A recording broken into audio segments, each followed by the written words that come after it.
Yo gamers, Nature here. Today we're going to cover the new items just announced for Phase 2 and WoW Season of Discovery.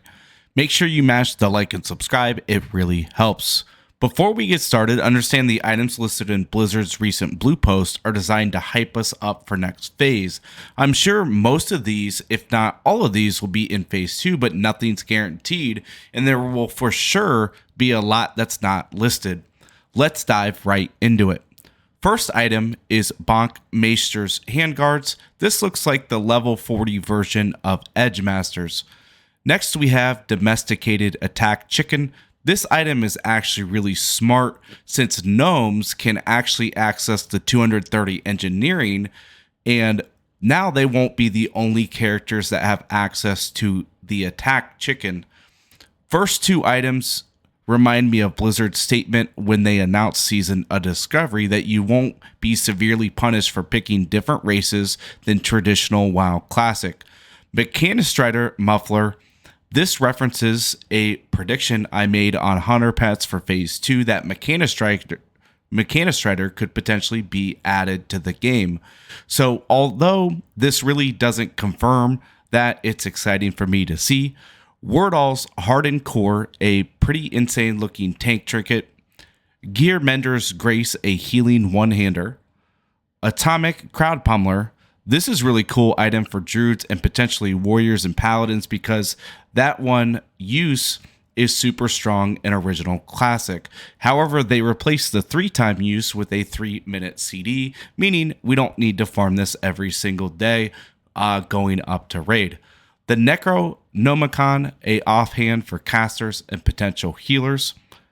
Now, let's pause here. The next section is covering what Blizzard stated as fun items. We can assume these don't do damage in raid, but are cosmetic. Maybe they are needed for a quest or just do something fun. We got the Trog Transconfigurator. This transfigures the caster into a Trog.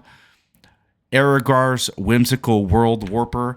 This looks like a transporter of some kind. If I had to shoot a guess, I guess it transports you to the teleporter at Nomergon or possibly in Booty Bay for the PvP event.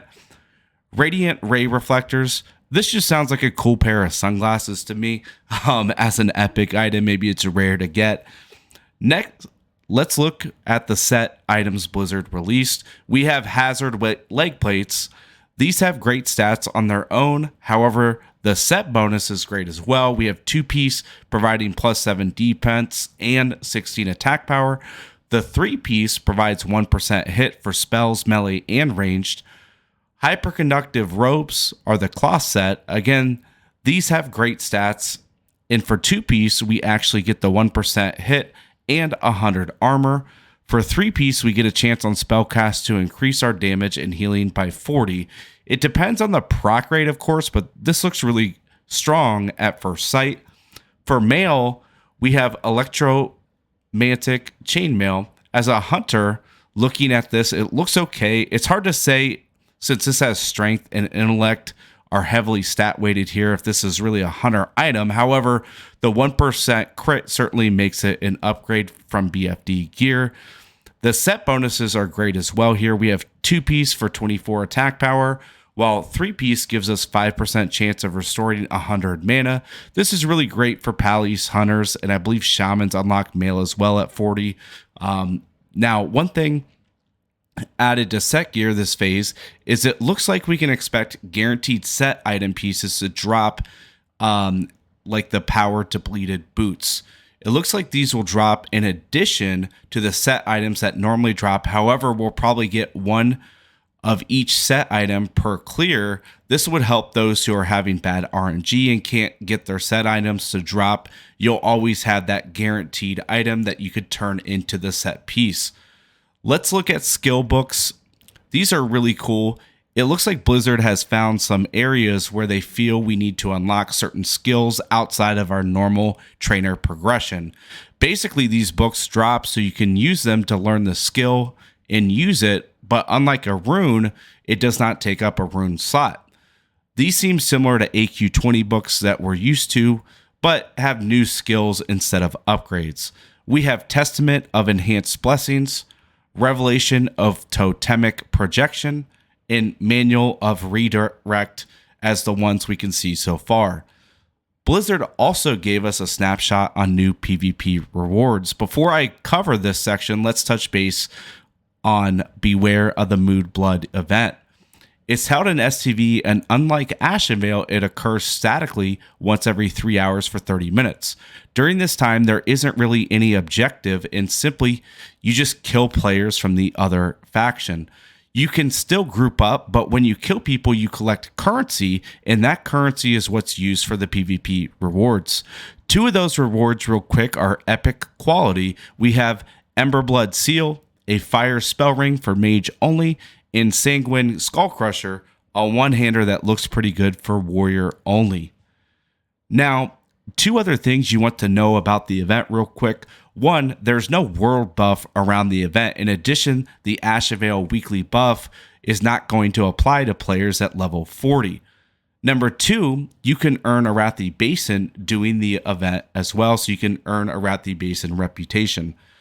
For the PvP event, we also have two mount items, a tan cat for Alliance and a red raptor for the Horde. Lastly, we'll touch base on the upgraded epic craftable level items. It looks like they require 225, which is the max base skill level for each profession to craft, plus some new mats. We don't know what those are or how they are obtained yet.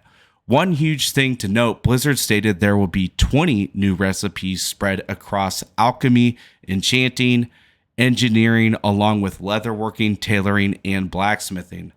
We'll go over the items that we do know about. For leatherworking, we have red resistant scale hood. As a hunter player, again, I'd assume this isn't our item, but it's still better than the BFD. It looks great for item enhancement shamans, warriors, and paladins. For tailoring, we have the I'm just going to call this the monocle. This looks great for casters and possibly healers. On blacksmithing, we have the brain cage. This looks like a really good pally item. For enchanters, we have a new type of item here for classic WoW that we've never actually seen in the game. This provides a 20 damage healing buff along with a 20 attack power buff for 30 minutes on use. Side note, this can be used once every 30 minutes out of combat. This looks really good as well. For alchemy, we have the rejuvenation potion, which restores health and mana while also providing attack power and spell power for 15 seconds. Now, as always, guys, if you enjoyed the content in the video, make sure you mash that like and subscribe. Until next time, peace.